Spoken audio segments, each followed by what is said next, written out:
Hello, divine, beautiful souls. This is Catriel, your host for Energy Speaks Podcast. We have a very special guest today. Her name is Kayla Drake. Welcome, Kayla. Thanks for having me. Are you related to Sir Francis Drake by chance? Absolutely. For reals? Yes. Of course. And we begin. I actually work on a pirate boat right now, so it's oddly fitting. Piracy's in my blood. Wait, really? Yeah. Okay, please tell us a little bit about yourself, because clearly I missed some stuff in between. Okay, so I guess to start, I was born in Tarpon Springs, Florida, and then I've been moving around most of my life. And I recently graduated from Eckerd College, which is exciting. I ended up with I ended up with major in ancient studies and minors in philosophy, psychology, and environmental studies. So I've dabbled in a little bit of everything, and essentially my studies tend to come back to the idea of humans and the questions that humans have been asking themselves for, I guess, since the beginning of time. And that seems to come back to the idea of what it means to be human and how we can live our best human life. So the idea of ethics and metaphysics, what is most real and how we can live in the light of that, as one of my professors would say. Ooh, that's cool. I love that. Wow. You just graduated from Eckerd, so with what do you have planned? Like, what do you want to do? That's a great question. Of course I went there.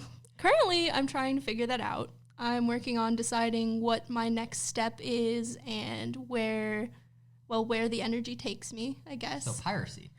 For now, yes. I decided it would be fun to work on a boat before I leave Florida, because living by the water and being able to really appreciate the water and what it can bring to us and how healing it is, I thought it would be cool to experience that and then also open some doors for future boat traveling, if you will. Oh, wow. And being a pirate is fun. Seriously? Do you work on the Clearwater Beach pirate one? No, not the one in Clearwater. It's actually at John's Pass. So it's the pirate ship at John's Pass, and they also have a dolphin boat. So it's been fun. Okay, do you get a costume and everything? I've actually been in the process of making my own costume, which has been fun. Ooh, please do tell. So thus far I have a hat. I have a hat. Okay. And then just a couple of sort of authentic piratey type things. Although technically we can't wear what historically would have been worn because it's hot in Florida and we're on the ships for 12 hours a day. So, Yeah. But we make do. So, do you have a name for yourself when you're on the boat, like a pirate name? Not yet. I've been trying to decide if I want to incorporate Sir Francis Drake and use my last name, or if I want to use my first name and go with something like Keel Hauling Kayla. I was just hearing the Drake thing in my head before you said that's hilarious. That's hilarious. Yeah, so that's my summer job. But hopefully after that I'll be moving on to perhaps the Peace Corps or some way of spreading knowledge, encouraging folks to find knowledge, any sort of work that will make a tangible difference in people's lives. It's funny because I've now had, 4 beings who've come from Eckerd College on the podcast. Wow. Steo, Mitchell, Liat, and now you. Those are going to be such good episodes.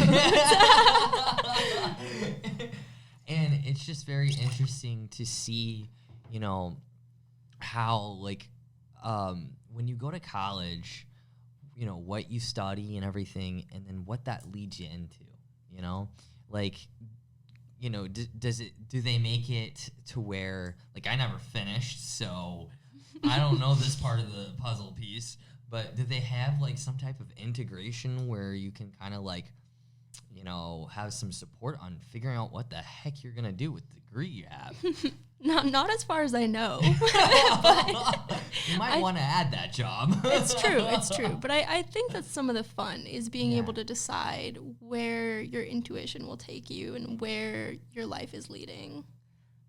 The best way to do that, and what I'm currently working on, is deciding how your motivations, where you draw your energy from, how you can align that with your actions, and how you can find some sort of way of existing in this world that aligns with who you are as a person. That's the best way to find meaningful work. I like that. So, like, when you wake up in the morning, what do you feel like that aligns your soul? It's a great question. I would say, for me, that's experiencing the human condition, trying to the best of my ability, understand and experience being a human. And the biggest part of that, I would say, for me, is learning from experience and trying to integrate all of the different parts of myself and my experience into a cohesive whole of a human. I love that. Like, I can really see you doing well in, like, the Peace Corps or something to that effect, I can't remember what the other one is called, but AmeriCorps or something like that. Like, it's so interesting, like, when you're studying, subjects and looking at different time periods and how much has changed, and looking at connection, between, other souls. How does, conditions change that connection, or does it at all? Like, what is, from what you've studied at Eckerd, like, what's your take on that? I would say, as much as we need to acknowledge what has changed and how conditions affect that, it's just as important to acknowledge what remains the same. Because I would say that there is some common thread of truth and commonality to what we experience as people. And it seems that if you trace that back with time, you can see, you can get even more of an authentic feel for that the farther back you look. But as we've come to accept science as a way of understanding the world, we've sort of alienated ourselves from the embodied existence and from the embodied experience of being human.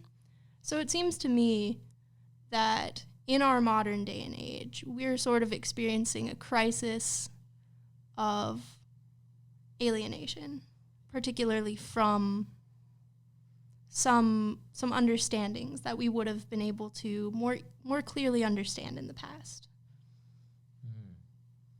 I love that. So, like, I actually been wanting to ask you this. How did your thesis go? Okay, so... Because I feel like you have some nuggets of gold that are in that. Yeah, that was a very fulfilling experience to be able to have free reign of my own sort of educational project and product. And the gist of what my thesis ended up being was exploring how Plato has been interpreted by modern scholars, and that has left a sort of legacy of, well, what I addressed was Plato's legacy being mythos and logos. So as we've moved forward in time, we've taken that legacy out of proportion and used the idea of logos to entirely eradicate mythos from our understanding.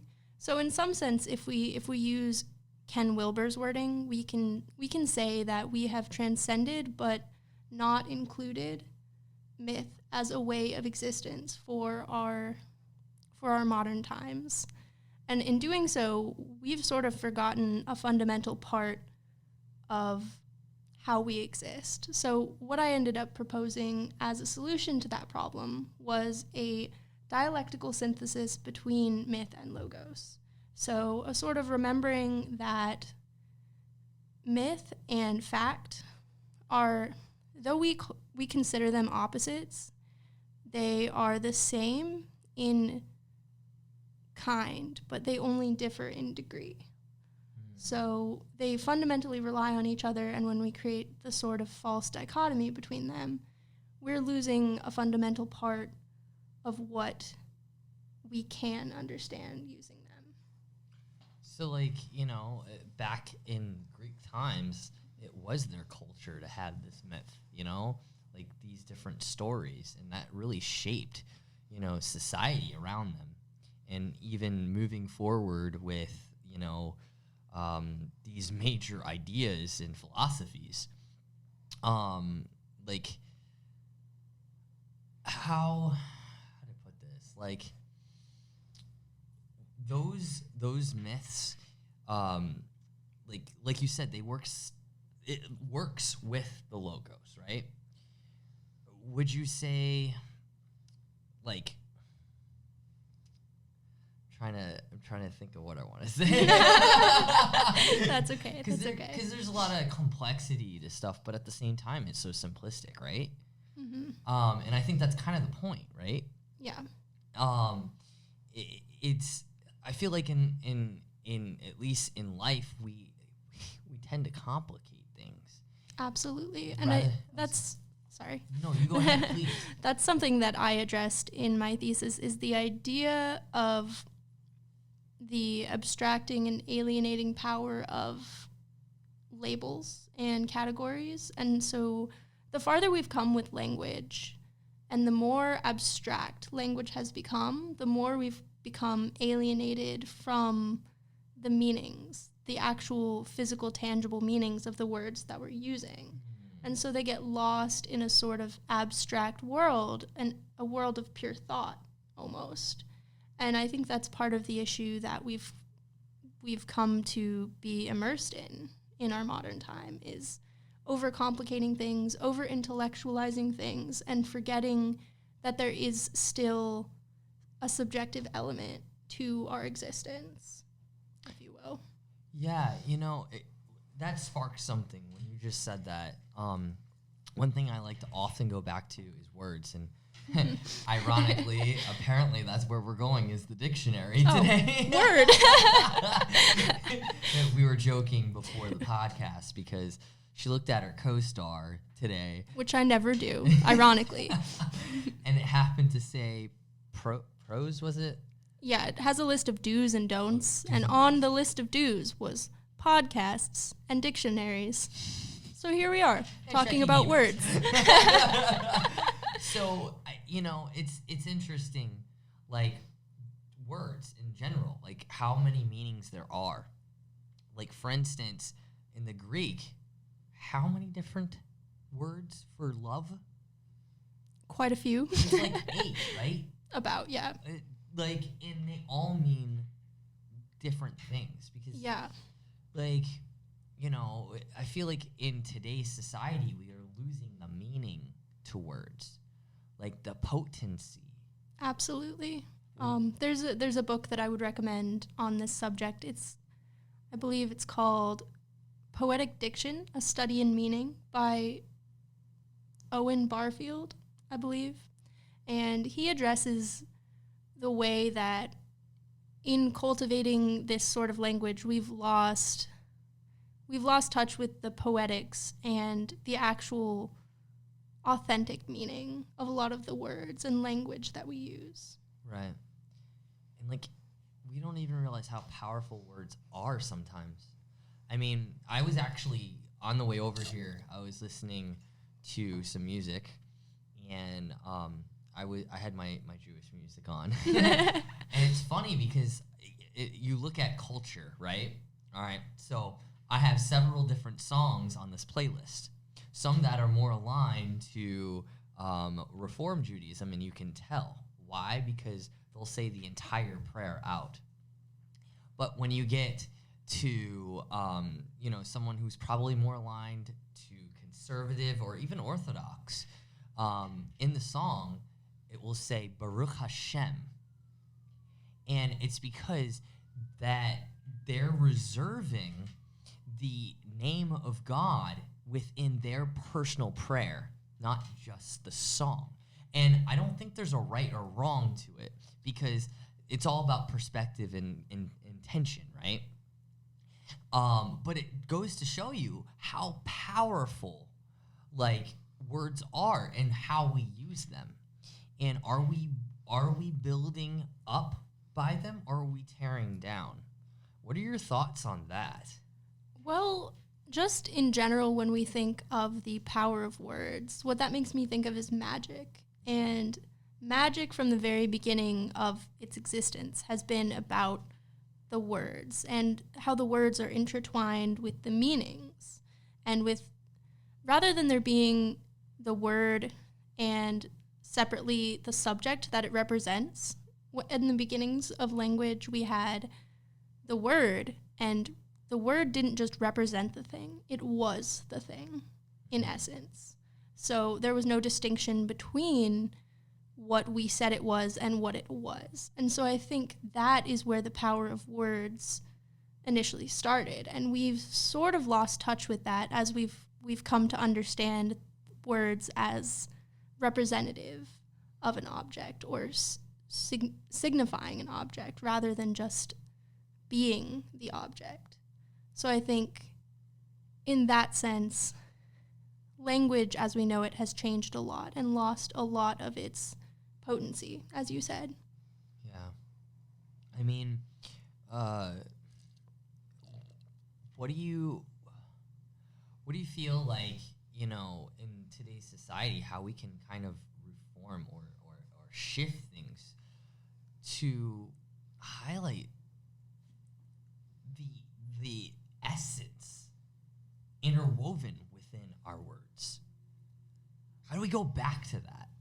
Well, I think going back is not necessarily the right wording. Obviously, we need to move forward. Totally. From the point that we're at. Yeah. And I mean, naturally, history moves in cycles, but I think in moving forward, we need to find a way to get back in touch with meaning as individuals and as a collective. So there's a philosopher, Leo Strauss, and he warned us about the dangers of relying entirely on the objective or the scientific ways of understanding. So what he said was that when we rely only on the objective, there's no way for us to create meaning, and so we resort to things like nihilism. He has a long list of other isms, but we'll stick with nihilism as the primary one. So we have lost our sense of meaning and our sense of orientation in the world. And so I think to reincorporate that into language, as we're talking about, we really need to reincorporate the subjective with the objective and find a way to find that synthesis and that harmony between those two ways of knowing, if you will. As you're talking, I kind of feel like I was seeing like nature and like plants and this process and how, like, obviously, like, everything communicates, and even plants, like, even the power of thought, like what that gives off. And like, I don't know, it's just something so beautiful about looking at like plants and animals and how the dialect is, or the communication is, and then we get to humans and it's like, we're such complex creatures, but so simple at the same time. Like we were going back to, like, I feel like, we have all these different layers, like Shrek. Like onions. Like onions, And it's like, sometimes we have to move through them. And I think that's the beauty of all of these different layers. We're revealing so much. And like, that allows us to discover, you know, and just how energy even works, like with the human. It's just so beautiful. That's true. It is a very beautiful thing. Yeah. And I guess when I think of layers, the layers of being human that you mentioned, what I think about is how, especially in the New Age community and the spiritual community, we tend to overlook certain layers that we don't want to acknowledge. We tend to repress certain parts of ourselves. And when we do that, we are rejecting the authenticity and the wholeness that we could be embracing. So I think an example or an idea that goes well with this is Carl Jung's idea of the shadow. So the shadow is the parts of ourselves that we deny or we repress. And in the process of denying and repressing them, we lose our wholeness, our unity, which is something that Carl Jung always wants us to regain. But in order to do that, we have to confront the darkness. We can't live in this perpetual garden, this ignorant state of love and light. What we need is to embrace our shadow and understand how these negative aspects, or these aspects that we perceive as negative, can actually be positive, and they can actually bring us more vitality and more life, if you will. And so I think particularly within the spiritual community, embracing the shadow and understanding that if we don't control the shadow, it controls us. That's just another part of embracing and peeling back those layers of being human. So how, for you, have you, like, seen your shadow, and how has that allowed you to move through things and illuminate, you know, the beautiful qualities of you, the beautiful essence of you? I think like many people in this society, in this age, I have been guilty of repressing my emotions and turning more towards logic as a way of understanding life and understanding the world. And so in the process of turning towards logic, I entirely dismissed the emotional parts of myself, which is the soul of the human condition. And so by rejecting those, I learned that I was living a sort of apathetic existence that wasn't allowing me to fully be human. And so part of my journey has sort of been learning to reconcile the emotional with the rational. And that tied really well into my thesis. So it sort of held a very personal place in my heart for that reason. But I think on a collective level, we need to experience that sort of reconciliation as well. Or, like I mentioned, as Leo Strauss said, we will fall into a sort of nihilism, which I do think that we have to some extent as a society and almost as a world, because we lack meaning, subjective meaning, to orient us. Yeah. You know, this kind of brings me back to at one point in time on my journey, I studied it, and I actually went in depth with DBT. Are you familiar with? I don't believe I am. So it's dialectical behavior therapy. Oh, okay. And it's often used like for BPD or even bipolar. So BPD is borderline personality disorder, and bipolar, we know what bipolar.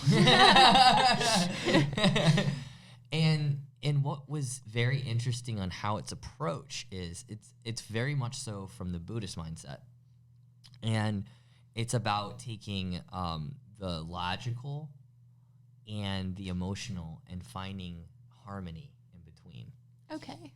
And it was such a very interesting practice, you know. It it really allows you to just be fully present. I will say at one point in time in the book that I was, learning this out of, it even instructed me while I was driving to only just drive, not put on music, okay? And for me, anybody who knows me, that's a very hard thing to do. And sometimes it's even a trigger. Like it was when I first started driving, my dad said, you can't have the music. I said, wait, what? No, I don't think so. And then I did not drive with him. But what's interesting is it's actually peeling back the layers at that point and allowing you to deal what's fully in front of you. And in what arises, like, say, while you're driving, and it allows you to kind of, like, start to ask you questions and probing yourself in a sense, going deeper and deeper and deeper. And I don't know, it was a very, very beneficial practice for me, at that time, of course. And I mean, I still use parts of it, but I don't necessarily look at it from the point of view that it was there, But there's just something about really the key of balance, Yeah. Especially within the emotional and the mental. What's interesting is that's all a part of the solar plexus. Okay. Is the mind's not necessarily up here in the brain, Right? And it's like when we reference thoughts, feelings, and emotions, it's all here. And so when we're not clear in the solar plexus, Ooh, interesting, right? Like our soul's not living to its fullest in a sense because we're unclear, and it's allowing for unclear thoughts, maybe really interesting emotions, that we may perceive as negative sometimes, Mm-hmm. And I just find that so interesting in regards to, like, just that in general, like, and how important balance is for the soul and to be nurtured. What is your take on, like, the soul? Like, especially with all your studies that you are integrating, really, after coming out of Eckerd, and where's the depth of the soul from all of those things you've learned? I think that's a really interesting question. When I think of the soul, I think of vitality. The inner spark of wisdom, for example, that's an idea in Gnostic thought. And that's kind of what animates us. And when we think of the word animate, we can also think of the Latin animus, which is soul. And that came from the word to breathe life into. So it's a sort of life breath within us. At least that's how a lot of ancient cultures view it. It's what keeps us going. So the soul, whatever form that is, however you view that, the soul is something to be contemplated, to be, how do I say this?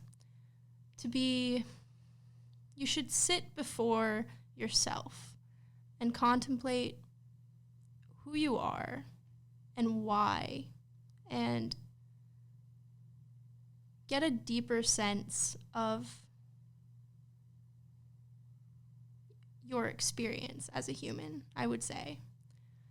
So something that you mentioned with the silence of DBT, that sort of silence, driving in the car without listening to music, that sort of embracing the totality of an experience, that is the silence that we sometimes need in order to address ourselves, to sit with ourselves and really think and wonder and introspect. And I think that's fundamentally what is missing in our culture, because consistently everything that we do is to distract ourselves, to avoid sitting and thinking and addressing ourselves. Wow. That just took me through the whole year of COVID, to be honest with you. Because it is very, very true. Like, we've set up our lives where we're going from point A to point B to point C, like, just continuously keep going. And I feel like in regards to COVID last year, something was different. We had to sit there. We had to really take things in and observe our thoughts. Like, sometimes, like, some beings could not leave their house, could not leave their room, depending on whatever situation they had.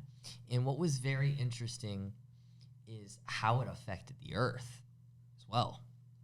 I often love to study weather patterns. And I noticed when we took a break from, using, like, our cars and going around and everything like that, something shifted within, like, we started healing as a planet, both from the earth, and also within ourselves. Even though it was not an easy time for some, for others it was actually a very beautiful time too. It really is all about perspective. But I think it goes to show, like, if we are doing the work for ourselves, like, if we're cultivating the presence within us, the soul, if we're listening to our body, if we're doing our practice, then, like, that shifts something. So when we get to the chaos or perceived chaos, it's appearing as beauty, which is totally upside down. But this world is kind of totally upside down. It's true, but upside down is only a matter of perspective. Exactly. Is there really a right side up and a upside down? Or a side to side. It's all about the way that you look at it. It really is. And I feel like, when I was in school, in elementary school, I think they really teach you, like, your attitude is literally everything. Did they teach you that in school? Yeah. I was never taught that. Oh. I was taught to sit and listen and behave. I had a really good principal in Plum Elementary. It must be the principle of the matter then. Ooh, that was good. I love your puns. That was very funny. Good one. But, like, attitude is really everything. If we come prepared, within our being, and we're putting in that fuel, that filling our cup, then it's all about just being present and experiencing the moment and seeing it from a different perspective, a unique perspective. Yeah, absolutely. And when you said that attitude is everything, that reminded me of the Hermetic principle that all is mind. And I think obviously it can be dangerous to fall into the solipsistic idea that everything is created by our mind. But I do think that everything is a matter of perspective and attitude, as you're saying. And everything that we see is changed and altered by the mindset that we currently possess. And we do construct our reality to some extent by imbuing it with a sort of life that comes from how we make sense of it and how we make meaning. And I think all of this sort of discussion that we're having comes back to the idea of cultivating meaning for yourself. Like what is our purpose? What is our meaning here? Yeah. I do have one question. Of course you do. Right what? Are you trying what? Is it why? Is that the question? No. Actually, you said, okay, so can you repeat the Latin word for soul?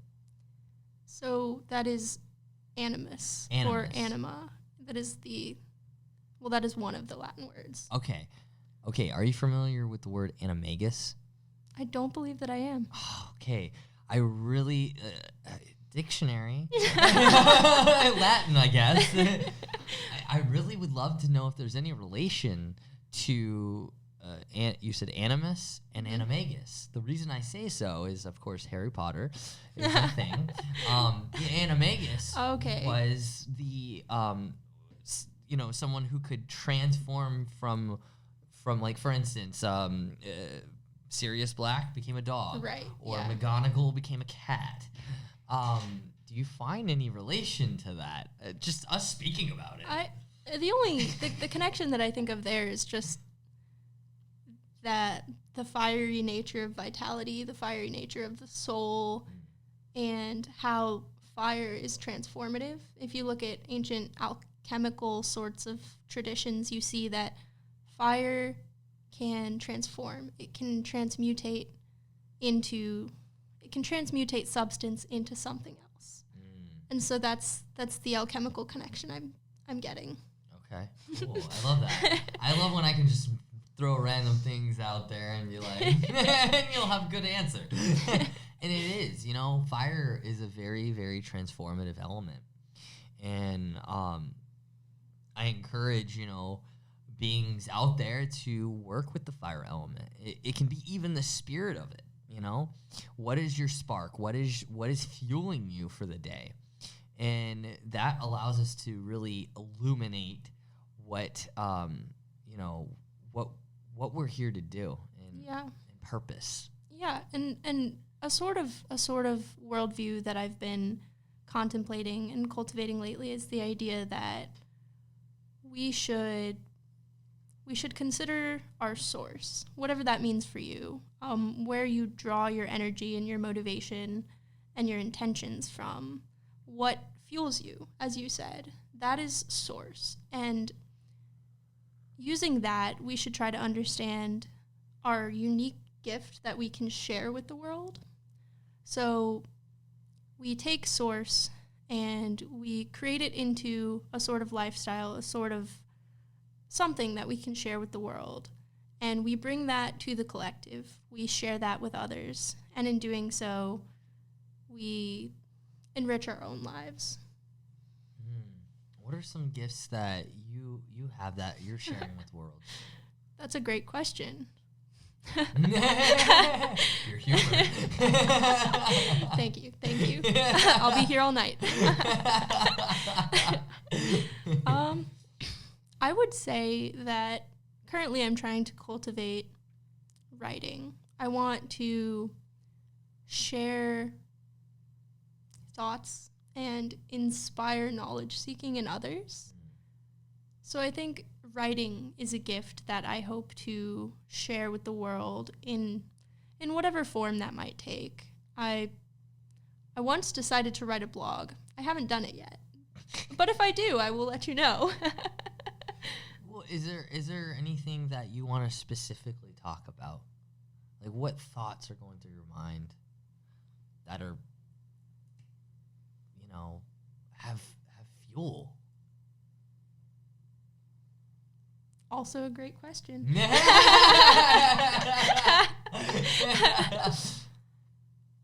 I think really just exploring and fully experiencing the human condition is something that I've been considering and something that I don't think that a lot of people do. And so personally, I want to be able to invite people to consider their own humanity, to consider what it is that makes them who they are, to I want to invite people to introspect, to think deeply, to question, which again is something that is missing from so much of our culture.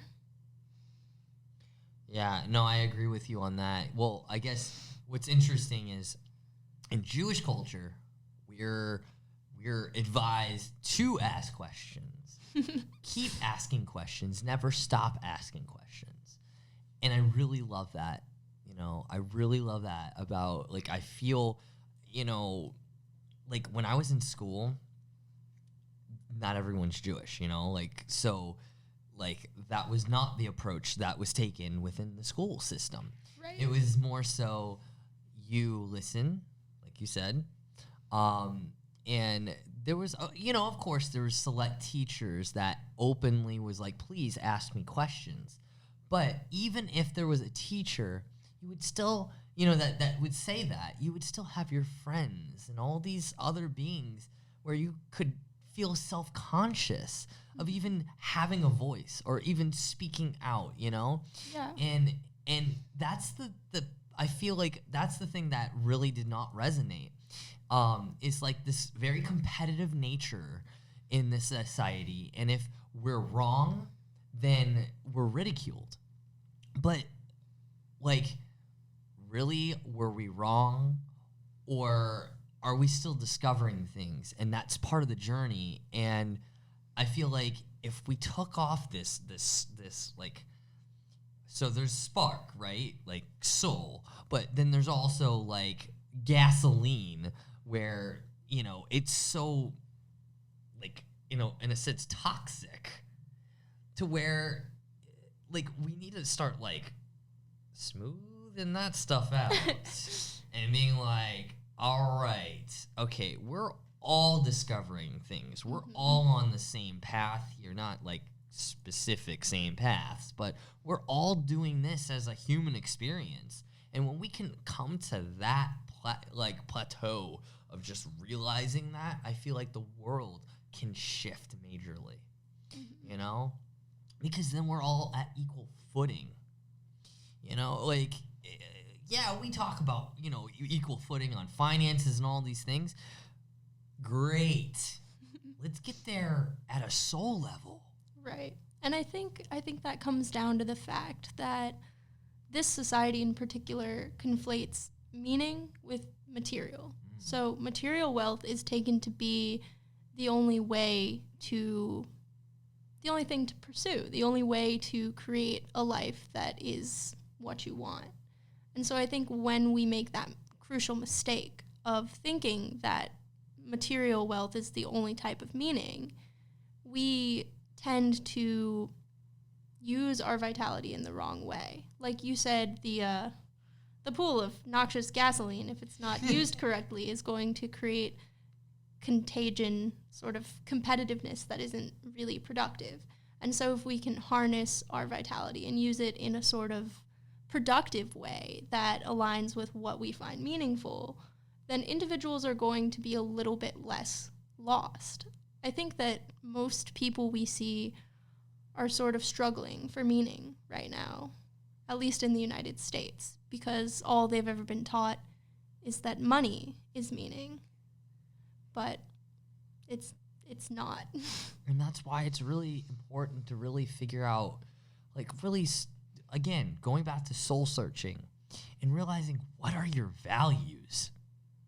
What are your core principles in life? And not just the principles that you took from society. That's the issue, is we have to differentiate ourselves from the culture or the cultural milieu that we were raised in. And most people don't ever get to that state. Agreed. Like, if we would stop for a moment and stop looking at the person, over there and trying to beat them to something, always competing. And we realized, we asked, what are you working towards? Like, asking those questions. What are you working towards? And maybe we can work on that vision together. Or how can I how can I be of service to you? How can I hold space for maybe your personal journey? And I think that's a really interesting point, especially if we consider the sorts of friendships and relationships that we want to cultivate in our lives. They should be friendships that are beneficial to us, whether that's to our mental space or to our intellectual space. We should bring out the best in the people that we're friends with. And that's not the sort of friendships that I usually witness. So I think that's another area that we need to work on. We need to alter. Yeah. And I'm very grateful for our friendship, you know? Like, the fact that we can come in here and have this dialogue and it, you know, like, be honest with you, this is how I construct the podcast, guys. Little secret. I have no plan. We just have a conversation. And you know what? Sometimes you don't know what to say. And it can be uncomfortable.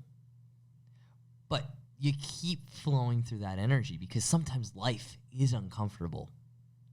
That's true. And that's okay. Because there's several moments in this podcast alone that I had a lot of thoughts just swirling, and I didn't know how to necessarily put them in a format where I could ask a question. Yeah. You know? We're not always able to articulate the ideas that mean most to us. Exactly. And that's okay. That's part of our experience, is trying to learn and grow and understand what we're feeling so we can articulate it. And the process of articulating it to others helps us understand ourselves more in the process. Truth. I went deep. I was like, I'm going there. Are there any other ideas you'd like to share with us? I'm clicking because I'm thinking. It's okay. I'm holding space. See how this works, guys? The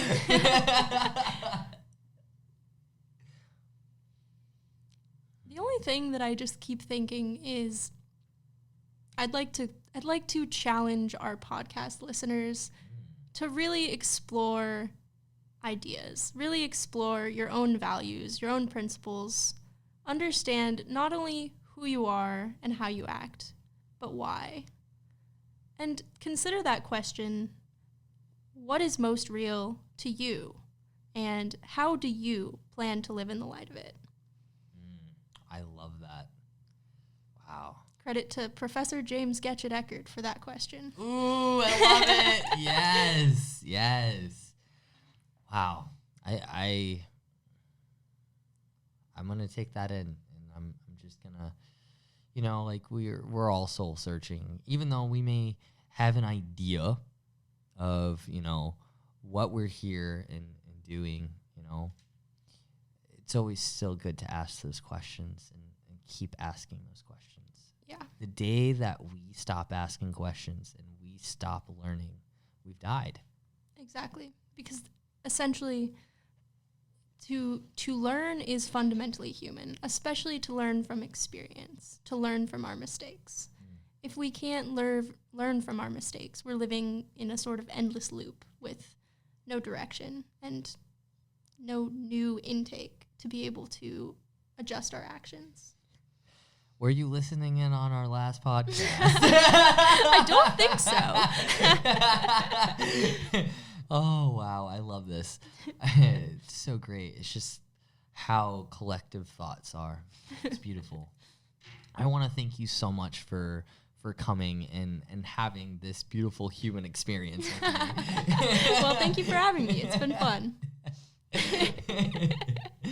Oh, wow. I thank you, listeners, for listening to Energy Speaks podcast. Thank you all, divine, beautiful souls, and keep listening. And if you would like to, please subscribe. It really helps out, you know, for the podcast and keep doing these. And yeah, thank you so much. This is your host, Catriel, over and out.